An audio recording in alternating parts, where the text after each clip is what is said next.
नमस्कार दोस्तों, स्वागत है आप सभी को। आज हम लोग कम्युनिटी हेल्थ नर्सिंग का आगे का क्वेश्चन देखने जा रहे हैं। जैसे कि हम लोग इस नोट्स से लगभग 100 क्वेश्चन कर चुके हैं।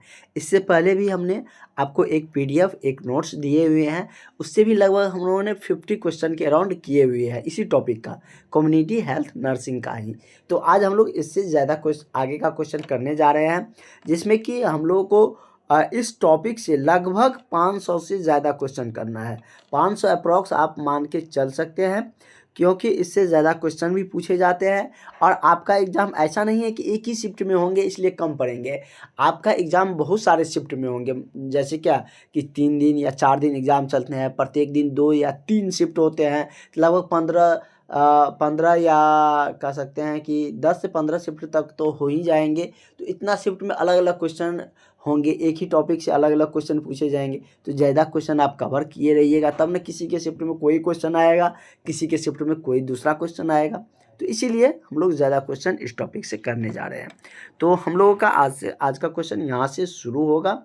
तो आप लोग जो भी कैंडिडेट के पास नोट्स है वो नोट्स निकाल लीजिएगा, और जिनके पास नोट्स नहीं है, जो अभी तक भी क्लास नहीं ज्वाइन किए हैं, वो सारे कैंडिडेट इस नंबर पर कॉल करके व्हाट्सअप करके क्लास में जुड़ जाइए। 70 50 87 29 96 इस नंबर पर कॉल करके व्हाट्सअप करके आप क्लास में जुड़ सकते हैं। जैसे ही आप क्लास में जुड़ते हैं उसी समय आपको सारा नोट्स पीडीएफ मिल जाते हैं। कुछ क्लास हुआ है वो भी आपको मिल जाएंगे, और डेली आप लोगों को टाइमली क्लास मिलेंगे। साथ ही वैकेंसी का इन्फॉर्मेशन भी ग्रुप में मिलते रहते हैं। तो आप लोग ग्रुप में ज़रूर जुड़ जाइएगा। जिसको भी इस बार स्वास्थ्य विभाग में जॉब लेना है, चाहे आप एएनएम का स्टूडेंट है, चाहे जीएनएम का है, चाहे आप ड्रेसर के हैं, तो क्लास के ग्रुप में ज़रूर इनरोल हो जाइएगा। तो चलिए हम लोग यहाँ से क्वेश्चन आज स्टार्ट करने जा रहे हैं। कह रहा है कि निम्न में से किस श्रवण उपकरण का उपयोग वृहद स्तर पर शिक्षा हेतु किया जाता है। श्रवण मतलब क्या होता है? श्रवण मतलब कि सुनने योग्य या जिसे सुना जाता है, ऐसा उपकरण जो सुनने के लिए उपयोग किया जाता है। बृहद मतलब अधिक उपयोग किया जाता है, मतलब ज़्यादा मात्रा में या ज़्यादा संख्या में इसको उपयोग किए जाते हैं। और शिक्षा है तो मतलब जैसे क्या, कोई शिक्षा रिगार्डिंग कोई इन्फॉर्मेशन आए, कोई न्यूज आते हैं, तो वो किस माध्यम से आप तक पहुंचता है, बृहद स्तर पर सुने जाने वाला इनमें से कौन सा उपकरण है। जैसे रेडियो दिया है, सेमिनार, इंटरनेट, पत्रिका। तो सेमिनार में सुनने का काम होता है, लेकिन सेमिनार में सभी लोग नहीं सुन सकते। मान के चलिए एक स्टेट में किसी स्टेट के किसी डिस्ट्रिक्ट में हो रहे हैं, तो बहुत ज़्यादा तो अटेंड होंगे नहीं वहाँ पे। पत्रिका के माध्यम से तो मतलब उसमें पढ़ा जाता है, सुना तो जाता नहीं है। इंटरनेट हो गया, रेडियो हो गया। रेडियो एक ऐसा उपकरण है जो कि बृहद स्तर पर कोई भी शिक्षा संबंधित कोई भी श्रवण चीज़ें सुननी होती है, तो वो मतलब कि बृहद स्तर पर सुने जाने वाला एक उपकरण है, श्रवण उपकरण कह सकते हैं। एक होता है विजुअल उपकरण, जो मतलब देखने होते हैं, जैसे टेलीविज़न सब होता है। ये रेडियो क्या है? श्रवण उपकरण, जिससे हम लोग कोई चीज़ सुनते हैं। जैसे कोई सरकार कोई योजनाएं देते हैं तो वो रेडियो पर ज़रूर आते हैं। अब थोड़ा मोबाइल आने पर रेडियो का प्रचलन कम हुआ है, लेकिन पहले बहुत सारे रेडियो का प्रचलन था। आपने भी कभी अपने घर में अपने दादा पापा के पास देखे होंगे कि रेडियो ज़रूर रखते होंगे, या आपने भी बहुत सारे यूज किए होंगे। अगला है कि निम्न में से समूह स्तर पर किस शिक्षण विधि का उपयोग किया जाता है। कह रहे कि सामूहिक स्तर या समूह स्तर पर किस शिक्षण विधि का उपयोग करते हैं। सेमिनार, कार्यशाला, अभिनय या सभी। तो क्या हो जाएगा? तो सभी हो जाएगा। मतलब कि सामूहिक स्तर पर किसी मतलब कि जैसे क्या, बहुत सारे स्टूडेंट को या आप ही सबको किसी योजना के बारे में, किसी ग्रुप के बारे में, या जैसे क्या अगर हम बात करें तो जो कि नेटवर्क मार्केटिंग वाला सभी रहता है, उसके बारे में आप लोग जानते होंगे। तो वो सभी आप सबको यदि बुलाते हैं, बहुत सारे लोगों को समूह में बुलाना होता है, तो सेमिनार बुलाते हैं। वहाँ पर सबको बताया जाता है, शिक्षण दिया जाता है, और जो भी उसकी प्रक्रिया है वो सारे कुछ बताया जाता है। कार्यशाला में भी होता है, अभिनय के माध्यम से भी बताया जाता है। तो ये सब क्या हो गया? तो सभी मतलब इसका उपयुक्त आंसर हो जाएंगे कि मतलब कि समूह स्तर पर शिक्षण विधि का उपयोग किया जाता है, सेमिनार के माध्यम से भी, कार्यशाला के माध्यम से भी, अभिनय के माध्यम से भी। तो सभी अगर तीनों ऑप्शन सही है तो इसलिए इसका correct answer all of this इनमें से सभी हो जाएगा। नेक्स्ट क्वेश्चन हम लोग देखते हैं, हमारा अगला क्वेश्चन क्या कह रहा है। इस टॉपिक से बहुत ही इजी क्वेश्चन भी आते हैं, आप देख ही सकते हैं कि कितना अच्छा क्वेश्चन सब है। थोड़ा सा आप दिमाग लगाइएगा, आपको आंसर आ जाएगा। तो इसलिए इस टॉपिक को आपको अच्छा से आते रहना चाहिए, क्योंकि यही सब टॉपिक आपको स्कोरिंग करके देंगे। अगर इस टॉपिक के बाद हम लोग फर्स्ट ऐड होगा तो स्टार्ट करेंगे क्या, तो फर्स्ट ऐड आप लोगों को स्टार्ट हो जाएगा, तो उसके बारे में हम लोग जानेंगे। ठीक है, पहले ये टॉपिक हम लोग कंप्लीट कर लेते हैं। अगला क्वेश्चन है कि निम्न में से कौन सी स्वास्थ्य शिक्षा विधि अधिक प्रभावी है। कह रहा है कि इनमें से कौन स्वास्थ्य शिक्षा का जो विधि है जो अधिक प्रभावी माना जाता है, एकल पक्षीय विधि या द्विपक्षीय या उद्देश्यात्मक विधि या सभी। तो स्वास्थ्य शिक्षा विधि अधिक प्रभावी की हम बात करें तो वो क्या हो जाएगा, तो वो आपका हो जाएगा द्विपक्षीय विधि। क्या हो जाएगा, द्विपक्षीय विधि। ठीक है, तो करेक्ट आंसर आपका ऑप्शन नंबर बी सही हो जाएगा। नेक्स्ट क्वेश्चन हम लोग देखते हैं, हमारा अगला क्वेश्चन है कि गृह मुलाकात किस प्रकार की स्वास्थ्य शिक्षा विधि का उदाहरण है। कह रहा है कि गृह मुलाकात किस प्रकार की स्वास्थ्य शिक्षा विधि का उदाहरण है। जैसे इसमें दिया है व्यक्तिगत स्तर पर, समूह स्तर पर, वृहद स्तर पर या सभी। तो गृह मुलाकात क्या होता है, तो गृह मुलाकात घर जाकर मिलिएगा, तो ये सामूहिक थोड़ी नहीं हुआ, वृहद स्तर पर भी नहीं हुआ, तो क्या होगा, ये व्यक्तिगत हो गया। मतलब कि व्यक्तिगत स्तर पर किसी के घर में जाकर आप उसके स्वास्थ्य संबंधित शिक्षाओं के बारे में जानते हैं, उसको उपचार बताते हैं, सारी जानकारियाँ लेते हैं, तो वो क्या हो, व्यक्तिगत आप उससे जाकर पता किए हैं, उससे पूछे हैं, उसकी स्वास्थ्य समस्या के जाने हैं, उसके निदान के बारे में बताए हैं। मतलब क्या, वो व्यक्तिगत स्तर पर आपने वहाँ पर वर्क किया, तो ये सामूहिक तो होगा नहीं, और आपका ये बृहद स्तर भी नहीं होगा। तो करेक्ट आंसर आपका क्या हो जाएगा, ऑप्शन नंबर आपका बी सही हो जाएगा। ठीक है, नेक्स्ट क्वेश्चन की तरफ हम लोग बढ़ते हैं। अगला हमारा क्वेश्चन है कि निम्न में से वॉकी टॉक विधि कौन सा हो। जैसे क्या, वॉकी टॉक आप लोग जानते होंगे, जैसे ट्रैफिक पुलिस सभी के पास भी रहता है, या अपने फिल्म अगर ऐसे तो आप लोग देख ही लिए होंगे, कहीं रोड पे जाते होंगे तो बहुत सारे के पास रहते हैं, या कभी कोई मंत्री या कोई आते हैं उस समय पुलिसकर्मी ज़्यादा वॉकी टॉक का उपयोग करते हैं, और भी बहुत जगह यूज किया जाता है, फिल्म में भी आपको दिखाया जाता होगा। तो वही कह रहा है कि इनमें से कौन सा विधि है, वॉकी टॉकी विधि क्या है, मतलब सामूहिक चर्चा के लिए, व्याख्यान, सेमिनार या संगोष्ठी के लिए। तो ये किसके लिए यूज किया जाता है, तो व्याख्यान के लिए। किसके लिए, तो व्याख्यान के लिए। तो करेक्ट आंसर आपका क्या हो जाएगा, ऑप्शन नंबर आपका बी हो जाएगा। ठीक है, अगला क्वेश्चन है कि निम्न में से, क्या कह रहा है कि निम्न में से कौन सी समूह विधि नहीं है। जैसे नुक्कड़ नाटक, अभिनय, समूह चर्चा या पत्रिका। तो क्या होगा, नुक्कड़ नाटक भी सामूहिक विधि है, किसी चीज़ को नुक्कड़ नाटक के माध्यम से भी बताया जाता है। आप लोग कभी किसी ने कोई ना कोई आप लोग के कॉलेज में नुक्कड़ नाटक में भाग जरूर लिए होंगे, क्योंकि नुक्कड़ नाटक कॉलेज में अक्सर करवाए जाते। किसी चौराहा पर कोई भी चीज़ बताना होता है तो उस माध्यम से बताते हैं, जैसे दहेज प्रथा हो गया, और भी बहुत सारी चीज़ों पर, शराबबंदी, इन सारी चीज़ों को नुक्कड़ नाटक के माध्यम से भी बताया जाता है। ये भी एक सामूहिक विधि ही है। अभिनय तो है ही सामूहिक विधि।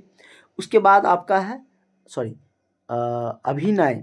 अभिनय तो मतलब कि कह रहा है कि सामूहिक विधि नहीं है। अभिनय मतलब सिंगल विधि भी हो जाता है, कोई मतलब जैसे क्या, अगर एक व्यक्ति अभिनय कर रहे हैं तो वो सामूहिक विधि नहीं होती। ये क्या हो गया, सामूहिक विधि में नहीं आएगा। यही तो एक क्या है, एक सामूहिक विधि नहीं है। सामूहिक चर्चा तो सामूहिक में आए, एक पत्रिका भी आएंगे। ये नुक्कड़ नाटक के लिए आपको अकेले ने बहुत सारे की ज़रूरत पड़ते हैं, तो ये सामूहिक विधि में आएंगे। अभिनय सामूहिक विधि में नहीं आएंगे। ठीक है, ये पर्सनली भी कोई अभिनय कर सकते हैं, इसलिए करेक्ट आंसर आपका ऑप्शन नंबर बी हो जाए।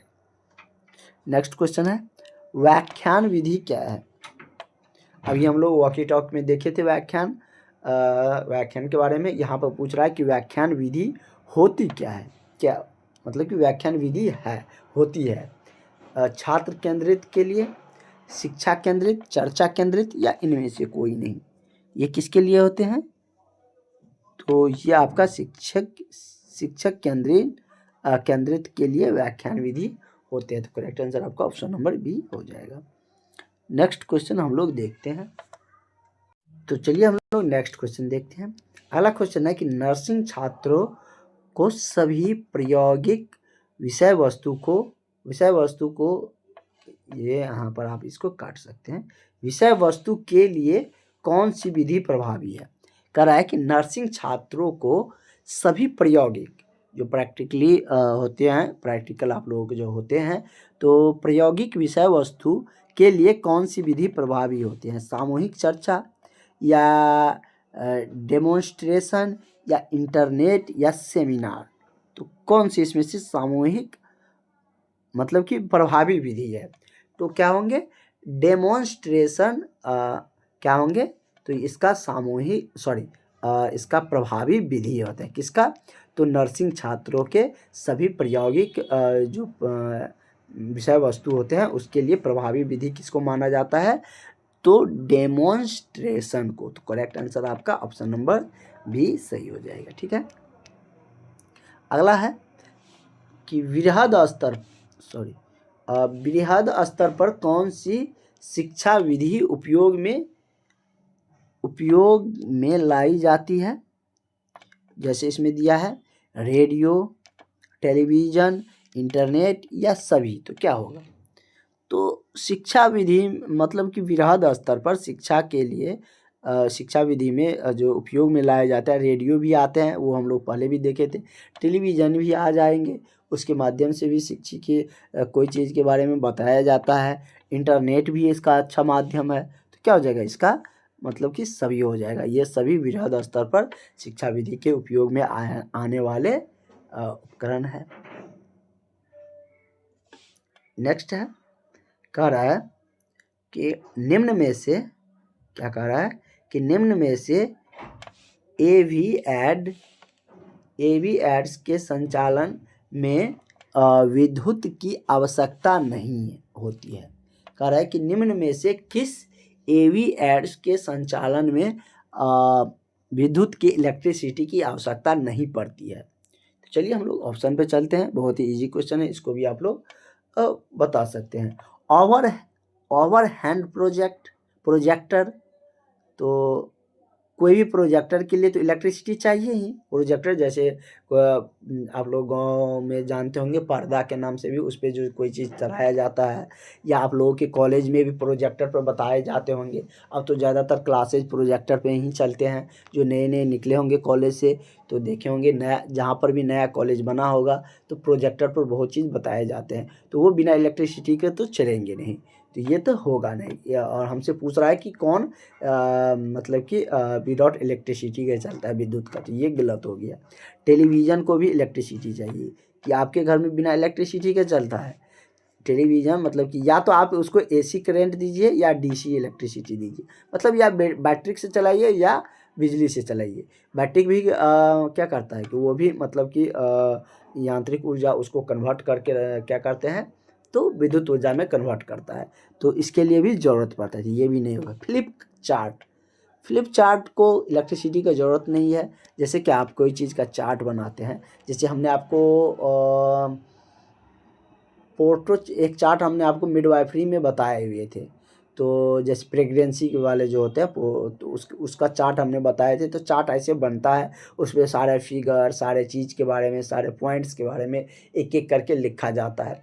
तो उसके लिए इलेक्ट्रिसिटी की तो आपकी ज़रूरत है नहीं। तो इसलिए करेक्ट आंसर आपका क्या हो जाएगा, ऑप्शन नंबर आपका सी सही हो जाएगा। इस तरीके से थोड़ा सा समझ के पढ़िएगा, तो इसमें रटने की ज़्यादा ज़रूरत है नहीं। इसलिए आप लोग क्लास अटेंड करिएगा तो निश्चित ही आपको सारा कुछ बताया जाता है, कैसे आपको क्वेश्चन को टैकल करना है, कैसे बनाना है। तो इस तरीके से आप सोचिएगा, ऐसे बनाइएगा तो ज़्यादा रटना नहीं पड़ेगा, आपका क्वेश्चन भी कन्फ्यूजन नहीं होगा। एग्ज़ाम हॉल में आप लोग का सही आंसर हो मतलब कि बनाकर आइएगा। अगला क्वेश्चन हम लोग देखते हैं।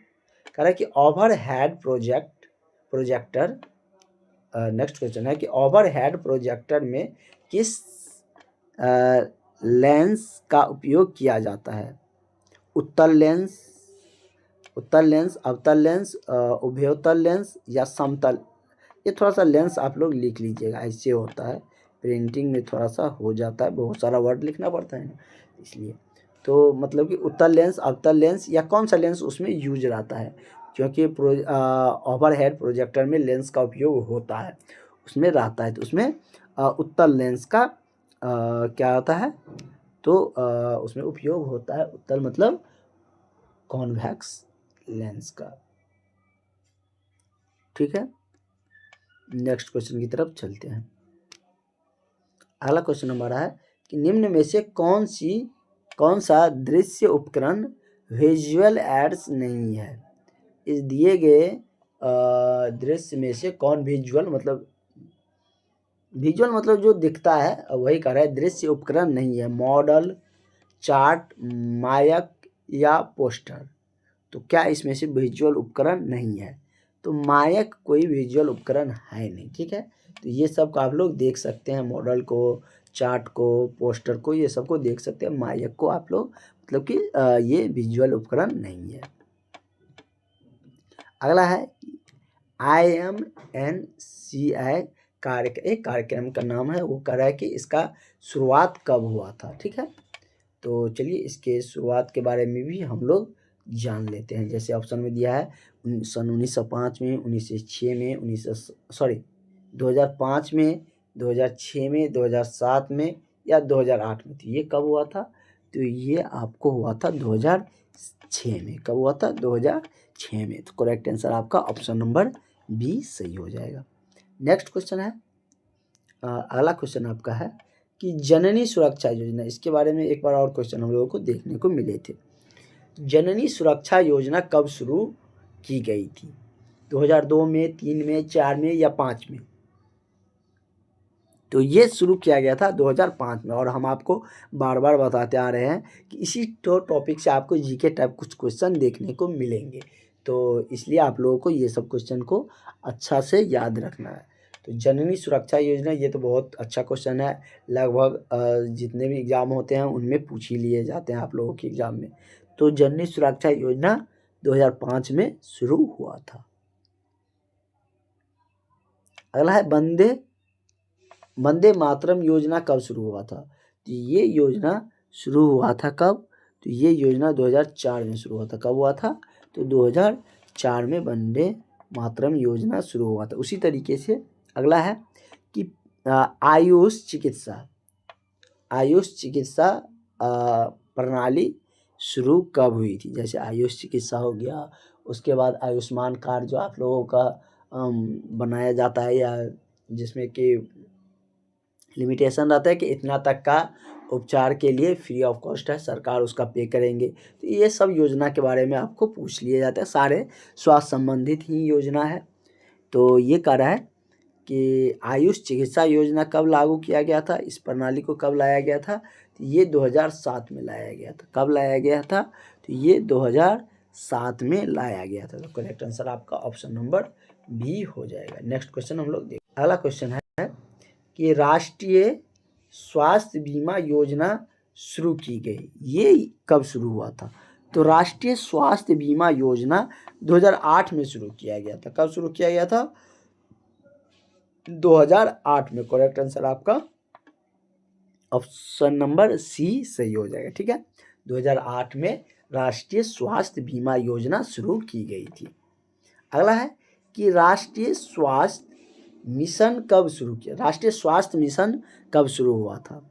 ये सारे एक जगह है ताकि आप उसको अच्छा से याद कर सकें, कन्फ्यूजन ना रहे, क्योंकि एक ही जगह रहेंगे, जब भी कन्फ्यूजन रहेंगे तो वहाँ पर निकाल कर आप नोट्स देख सकते हैं। तो कह रहा है कि राष्ट्रीय स्वास्थ्य मिशन कब शुरू किया गया था? तो राष्ट्रीय स्वास्थ्य मिशन 2013 में शुरू किया गया था। कब शुरू किया गया था? तो 2013 में राष्ट्रीय स्वास्थ्य मिशन शुरू किया गया था। तो करेक्ट आंसर आपका ऑप्शन नंबर सी हो जाएगा। अगला क्वेश्चन हम लोग देखते हैं। अगला क्वेश्चन है कि स्वच्छ भारत अधिनियम शुरू किया गया। तो स्वच्छ भारत अधिनियम कब शुरू किया गया था? तो ये शुरू किया गया था सन 2014 में, जब माननीय नरेंद्र मोदी जी प्रथम बार प्रधानमंत्री बने थे, तो उन्होंने ही शुरू किया था स्वच्छ भारत अधिनियम शुरू किया था। आई थिंक एग्जैक्टली डेट की हम बात करें तो डेट तो नहीं याद है, लेकिन शायद गांधी जी की जयंती पर ही घोषणा किए थे कि मतलब स्वास्थ्य भारत अधिनियम को लेकर। तो ये स्वच्छता को लेकर अभी भी ये योजनाएं बहुत ही प्रोमिनेंटली चलती हैं। इसके लिए बहुत सारा जो क्रिकेटर हीरो सब भी इसका एडवर्टाइजमेंट किए थे। तो खुद मोदी जी भी इसका एडवर्टाइजमेंट कर चुके हैं। तो स्वच्छ भारत अधिनियम शुरू किया गया था 2014 में, ठीक है। ये याद रखिएगा, जब मोदी जी आए थे उसी समय ये शुरू किया गया था, तो आप वहाँ पर भूलिएगा नहीं। अगला है कि 11वीं पंचवर्षीय योजना कब शुरू किया गया? तो ये पंचवर्षीय योजना मतलब कि 5 वर्षों की एक योजना होती है। जैसे 5 वर्ष का हम लोगों का सरकार चलता है ना, उसी तरीके से 1951 में ये रसिया से लिया गया था। किससे लिया गया है? ये रसिया से लिया गया है। इसमें ये होता है कि 5 वर्ष में क्या क्या चीज़ों पर जो बजट रहता है उसको खर्च करना है, किस चीज़ पर ज़्यादा जोर देना है। जैसे पहला पंचवर्षीय योजना आए थे तो उसमें कृषि पर जोर दिया गया था, फिर आया था तो उद्योग पर जोर दिया गया था, फिर तीसरा आया था तो फिर भारी उद्योग पर, फिर चौथा आया था तो सुरक्षा पर जोर दिया गया था। तो इसी तरीके से पाँचवा छठा उसके बाद एक छठा में ही शायद गरीबी पर जोर दिया गया था, गरीबी हटाओ पर। तो इस तरीके से सब बार एक प्लान बनाता है पंचवर्षीय योजना के तहत कि इस पंचवर्षीय योजना में क्या करना है। लेकिन अब ये नहीं चलते हैं क्योंकि इसको अब समाप्त कर दिया गया है, ठीक ना। तो ये मतलब कि कब शुरू किया गया था? तो ये 11वीं पंचवर्षीय योजना जो हुआ था ये मतलब कि 2007 में हुआ था। 12वीं पंचवर्षीय योजना कब हुआ था? तो 7 5 कितना हो जाएगा? 12। तो इसके बाद 12 में जाके इसको समाप्त कर हाँ, इसका मतलब कि आगे चलकर 12वीं पंचवर्षीय योजना के बाद शायद इसको समाप्त कर दिया गया। तो अब पंचवर्षीय योजना ये नहीं चलते हैं। हाँ, तो ये नहीं कहिएगा सर सरकार तो 5 वर्षों का बनता ही, ये योजना था। ये इसको सरकार से ये नहीं है कि मतलब कि सरकार का बनने में ये फैक्टर करते। ये एक मतलब कि योजना होती थी। इस योजना के तहत मतलब कि लाया जाता था कि इस बार हम लोग इस 5 साल में ये कार्य करेंगे। सरकार का 5 साल का रहता है टाइम, तो उस समय में ये मतलब कि होता था। तो पंचवर्षीय योजना समझिए। कोई भी पंचवर्षीय योजना पूछेगा तो अब उसको आप बता सकते हैं, ठीक है। नेक्स्ट है कि सामुदायिक नर्स क्या कह रहा है कि सामुदायिक नर्स में निम्न में से कौन सा गुण होना चाहिए? मतलब कि सामुदायिक यदि आप नर्स है तो पूरे कम्युनिटी के लिए आप जैसे कि CSC सेंटर में है तो आपको सामुदायिक नर्स कहे जाएंगे। तो आप सामुदायिक नर्स है तो आपका गुण क्या होना चाहिए? एक टीम भावना होनी चाहिए, सामंजस्य या एकांत भावना होना चाहिए। मतलब क्या एक सामुदायिक नर्स मतलब क्या एक नर्सों का समूह है तो उसमें आप उसका हेड है या उस समुदाय मतलब कि उस टीम का एक पार्ट हैं आप। मतलब कि 10 नर्स का एक समूह बनाया गया तो उसमें से आप एक हैं, तो उसमें आपका क्या गुण होना चाहिए? तो उसके आपका ऐसे ही क्लियर है कि उसमें टीम भावना होनी चाहिए। मतलब क्या सबको एक दूसरे के प्रति समर्पण कर लीजिए, एक दूसरे का बात को मानना चाहिए, फॉलो करना चाहिए। जो आपका टीम लीडर है उसके बातों को क्या करना चाहिए? फॉलो करना चाहिए। ये आपकी टीम भावना होनी चाहिए, ठीक है। या समूह भावना लिखा रहेगा तो वो भी आपको सही हो जाएगा। ये नहीं कि एकांत स्वभाव होना चाहिए। एकांत स्वभाव रहेगा तो आपके टीम में 10 मेंबर है तो सबका अलग अलग रहेगा, सबका अलग अलग विचार रहेगा तो वो काम हो ही नहीं पाएगा। इसीलिए कोई भी टीम बनाया जाता है तो उसका एक लीडर मतलब कि बनाया जाता है ताकि उसको सब फॉलो करे। तो मतलब कि इससे कि सबका टीम भावना, सबको एक दूसरे के प्रति टीम भावना बनी रहे, ठीक है। तो इस तरीके से आप लोगों का आज यहीं तक क्वेश्चन रखते हैं, आगे का क्वेश्चन जो होंगे वो हम लोग कल के क्लास में देख लेंगे। एक दिन में ज़्यादा क्वेश्चन हो जाएंगे तो आप सबको थोड़ा सा याद करने में दिक्कत होते हैं पढ़ने में, तो इसलिए एक दिन में बहुत ज़्यादा क्वेश्चन नहीं कर लेंगे, क्योंकि हमारे पास समय भी है और इसलिए हम लोग आराम से अभी से ही तैयारी कर रहे हैं। तो हम लोग बहुत ज़्यादा हड़बड़ा के नहीं पढ़ेंगे कि हमको कन्फ्यूजन लगे, अच्छा से पढ़ेंगे और हमेशा हमको एग्ज़ाम तक याद रहे। इस तरीके से हम लोग पढ़ते हुए आगे बढ़ेंगे। Thank you.